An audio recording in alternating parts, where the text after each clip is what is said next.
안녕하세요. 오늘 말씀입니다. 불교나 뉴에이지 사상은 비우면 행복해진다고 가르칩니다. 이러한 가르침은 비우는 것 자체를 목적으로 합니다. 비워야만 행복해진다고 하는 것입니다. 하지만 하나님께서 우리에게 비우라고 하시는 목적은 이런 것들과는 차원이 다릅니다. 하나님의 것으로 채우기 위한 전 단계로 비우는 것이기 때문입니다. 하나님으로 채워지는 것이 비움의 궁극적인 목적이 되는 것입니다. 하나님으로 채워질 때 우리는 비로소 진정한 행복을 경험하게 됩니다. 하나님께서 아브라함에게 주신 시험은 우리를 비우고 하나님으로 채우는 일이 결코 쉽지 않음을 보여줍니다. 아브라함은 100세에 얻은 아들, 하나님으로부터 받은 축복의 약속을 계승할 자인 아들 이삭을 모리아산에서 하나님께 제물로 바쳐야 했습니다. 모리아산까지 가기 위해서는 3일 길을 가야 했습니다.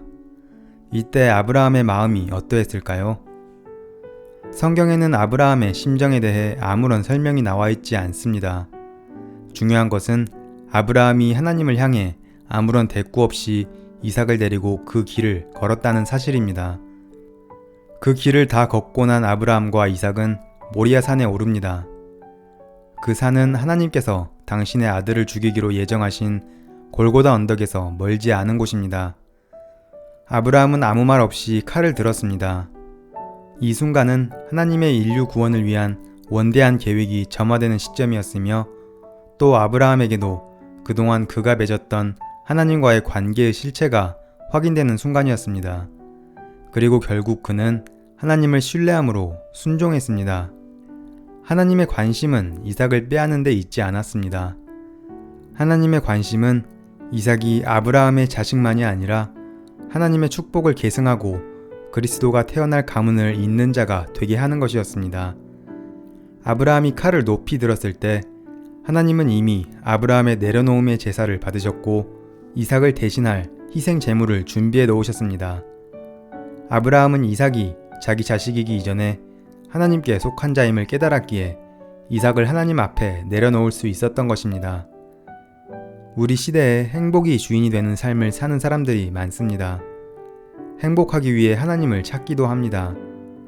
이때 하나님은 우리가 행복할 수 있게 해주는 도구로 취급되기도 합니다. 그러나 우리가 행복해지려는 열망과 행복해질 권리를 하나님 앞에 내려놓지 않고서는 우리는 진정으로 행복해질 수 없다는 사실을 알아야만 합니다. 우리가 자신의 권리로 여기던 무언가를 내려놓는다는 것은 진짜 행복을 얻었다는 증거이자 우리가 성장했다는 증거입니다. 어느 날 아들이 와서 옛날 이야기를 해달라고 졸라댔습니다. 그 무렵 바쁘다는 핑계로 아이에게 이야기를 들려주는 일을 아내에게 떠맡겨서 아내가 아이에게 성경 이야기를 해주곤 했습니다. 그리고 아들이 갑자기 이렇게 말했습니다. 아빠가 너무 피곤하면 이야기 안 해주셔도 돼요. 이따가 엄마도 피곤하면 그냥 주무셔도 되고요. 저는 이제 참을 수 있어요. 아들의 말을 듣고 깜짝 놀랐습니다. 그리고 퇴근하고 돌아온 아내에게 이 이야기를 들려주는데 이야기를 하다 말고 저 자신이 감동으로 인해 울먹이고 있다는 것을 느꼈습니다. 아들이 처음으로 누군가를 배려하는 생각을 갖기 시작했던 것입니다. 아들의 성장을 보고 이렇게 감동하는 제 모습을 보며 하나님께서 나의 성장을 보고 어떤 감동을 받으실지 느낄 수 있었습니다. 우리가 성장하는 모습 또한 하나님께 감동이 될 것임을 확신하며 하루하루 주님과 동행하는 우리가 되길 기대합니다.